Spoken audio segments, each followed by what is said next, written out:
In its 2019-2020 household survey, the Uganda Bureau of Statistics indicated that about 80 million Ugandans were poor. This poverty index, according to UBOS experts, were measured according to the people's incomes. But poverty is way beyond the money in one's pocket. It stretches to other dimensions of life. We are also looking at those households. When they fall sick, they cannot go to the hospital. We are looking at households with the children who are supposed to be in school, but they're not going to school. We are looking at households where children are supposed not to be working, and they are working. And after looking at all these dimensions, the experts have concluded that about 17 million Ugandans are deprived, which makes them multidimensional poor. Which is an indicator that actually, in terms of income alone, does not explain the whole picture of poverty in the country.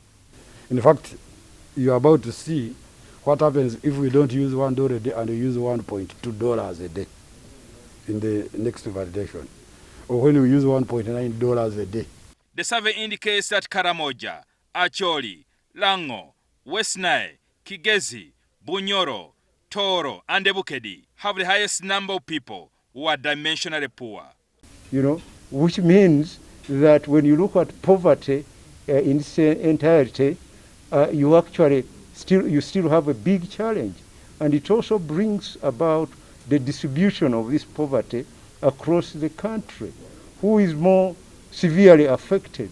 We have seen that Karamoja is still very far from the mean. As a statistician, I can only say there is a higher figure.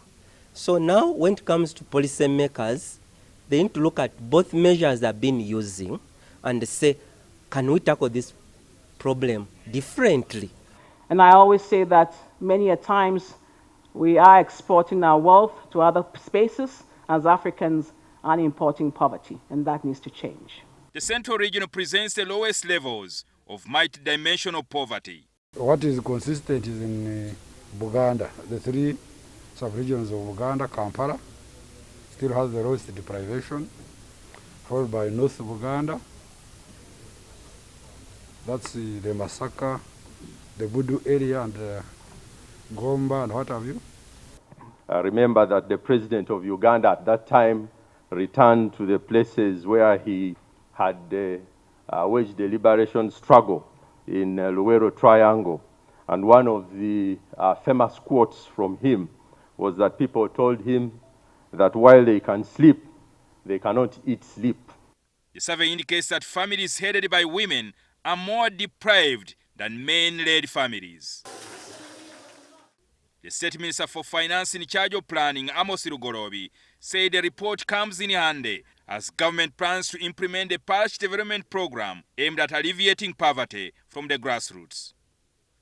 Recently, the Uganda Bureau of Statistics advised government to have the disbursement of funds for the parish development model program until adequate data is provided to help in the areas of intervention. I would like to note that as we implement the parish development model, I've noted from the presentation that perhaps we need to revisit some of the parameters being used in this model, especially in the various pillars. It remains to be seen whether government will utilize the data in implementing the Vision 2040 in order to achieve the sustainable development goals that emphasizes ending poverty in all its forms. Jingo Francis, NTV.